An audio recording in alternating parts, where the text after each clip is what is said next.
মার্কিন মসনদে বসেই যুক্তরাষ্ট্র থেকে অবৈধ অনুপ্রবেশকারীদের বের করে দেওয়ার নির্দেশ দিয়েছেন ডোনাল্ড ট্রাম্প। এরই মধ্যে নির্বাহী আদেশে সইও করেছেন তিনি। এরপরই তোলপাড় বিশ্বজুড়ে।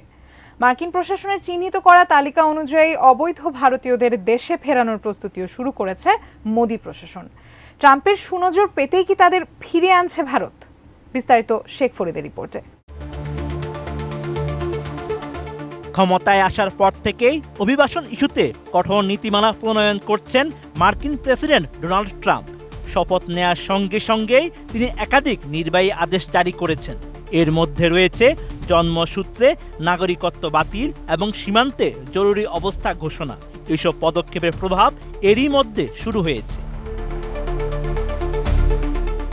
ট্রাম্প প্রশাসনের কঠোর অভিবাসন নীতির সঙ্গে তাল মিলিয়ে ভারত সরকারও তাদের অবৈধ অভিবাসীদের ফিরিয়ে নিতে সম্মত হয়েছে।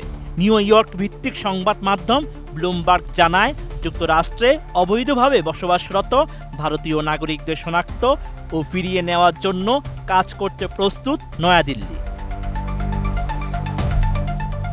প্রায় 18,000 ভারতীয় অবৈধ অভিবাসীকে চিহ্নিত করেছে যুক্তরাষ্ট্র, যাদেরকে ভারতে ফেরত পাঠানো হবে।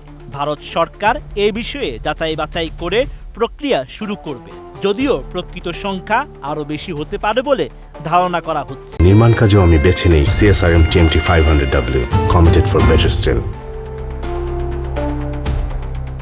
বিশেষজ্ঞরা বলছেন, যুক্তরাষ্ট্রে অবৈধ ভারতীয় অভিবাসীদের মধ্যে পাঞ্জাব ও গুজরাটের তরুণদের সংখ্যাই বেশি।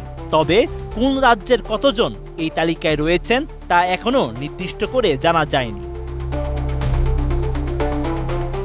অবৈধ অভিবাসন প্রতিরোধ করা ট্রাম্পের অন্যতম নির্বাচনী প্রতিশ্রুতি ছিল। ক্ষমতা গ্রহণের কয়েক ঘন্টার মধ্যেই তিনি সীমান্তে সেনা মোতায়েন এবং জন্মসূত্রে নাগরিকত্ব বাতিলের উদ্যোগ নেন। তার এসব পদক্ষেপের মধ্য দিয়ে ট্রাম্প প্রশাসন কঠোর অবস্থান স্পষ্ট করেছে। ভারত সরকার ট্রাম্প প্রশাসনের সঙ্গে এ সহযোগিতা করে তাদের বাণিজ্যিক সম্পর্ক মজবুত রাখতে এবং ভিসা সংক্রান্ত সুবিধা সুরক্ষিত করতে চায়। বিশেষ করে H-1B ভিসা এবং শিক্ষার্থীদের জন্য ভিসার বিষয়গুলো ভারতের প্রত্যাশা রয়েছে। 2023 সালে যুক্তরাষ্ট্রে অনুমোদিত 3,86,000 H-1B ভিসার মধ্যে 3/4 ভারতীয়দের জন্য বরাদ্দ ছিল। নয়াদিল্লির আসা অবৈধ অভিবাসীদের ফেরত পাঠানোর মাধ্যমে বৈধ অভিবাসন প্রক্রিয়া আরও মসৃণ হবে এবং দক্ষ কর্মী ও শিক্ষার্থীদের জন্য যুক্তরাষ্ট্রে প্রবেশের সুযোগ বাড়বে।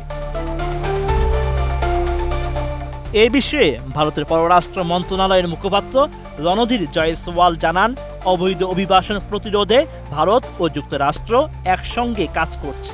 এর মাধ্যমে বৈধ অভিবাসনের সুযোগ বাড়ানোর চেষ্টা করা হচ্ছে। Sheikh Farid, ATN news.